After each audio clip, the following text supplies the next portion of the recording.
Hi, lazy me somehow decided to come on a hike. Wow. So, this hike point is Napoleon Stein, which is in Jena, one of the beautiful and peaceful hike. ज़्यादा लंबा नहीं है, बहुत छोटा है, आधा पौना घंटा लगता है.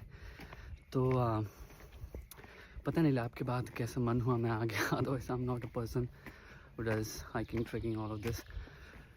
मैं जब जर्मनी पहली बार आया था, पहले ही हफ्ते के अंदर अंदर आई मेट इंडियन गाय, अभिषेक मेरा भाई, अगर तू देख रहा है. This guy is a travel enthusiast.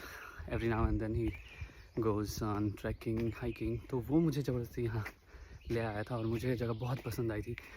तो मैंने सोचा था कि मैं यहाँ आया करूँगा.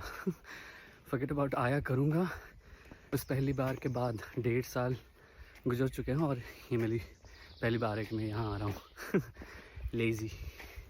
तो this hiking point is historically significant. यहाँ एक बैटल हुआ था between Napoleon and Prussian kingdom. Maybe when I reach there मैं आपको दिखाऊंगा नेपोलियन स्टाइन और नेपोलियन स्टोन.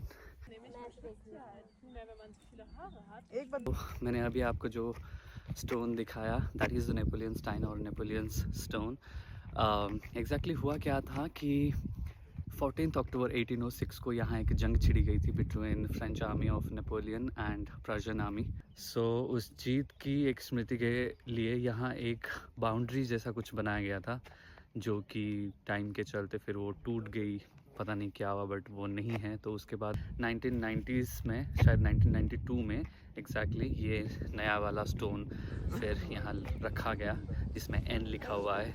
पर्शियन किंगडम आज के टाइम की parts of Germany and Poland का हिस्सा था और उस टाइम पे वो बहुत ही पावरफुल थे. बट नेपोलियन की टैक्टिक्स एंड स्ट्रैटेजी बहुत स्ट्रॉन्ग थे. तो उन्होंने इस जंग में, जिसका नाम था बैटल ऑफ येना एंड आवेस्टेट, इस जंग में पर्शियन आर्मी को हरा दिया था और उसके बाद they went on to occupy Berlin, जो कि पर्शियन किंगडम का कैपिटल था आई थिंक. तो ये जो वॉर था वो बहुत ही मायने रखता था क्योंकि यहाँ से ही पर्शियन किंगडम के ऊपर नेपोलियन की कब्जा शुरू हुआ था. वो अलग बात है कि इस हार के बाद ही पर्शियन किंगडम ने अपनी गलतियों से कुछ सीखे और फिर वो स्ट्रॉन्ग बने अपनी स्ट्रैटेजी में एंड अदर थिंग्स में, जिसकी वजह से आफ्टर दिस जब बैटल ऑफ वाटरलू हुआ था, आई थिंक बेल्जियम में वो हुआ था, वहाँ जाके फिर से पर्शियन किंगडम एंड यूके का तब जो आर्मी था ये मिल के फिर नेपोलियन को हराए थे वहाँ. बट एनीवे, तो ये जैसे कि आपने देखा बहुत ही खूबसूरत जगह है. मेरे पीछे आप देख सकते हैं पूरी येना सिटी दिख रही है. बहुत अच्छे से तो नहीं दिख रहा है बट स्टिल येना is kind of a valley. तो इसके चारों तरफ पहाड़ हैं और यहाँ की ऊंचाई से जब हम देखते हैं बहुत ही सुंदर लगता है. येना के आसपास कहीं रहते हो तो यहाँ आ सकते हो, सुंदर तो लगता है.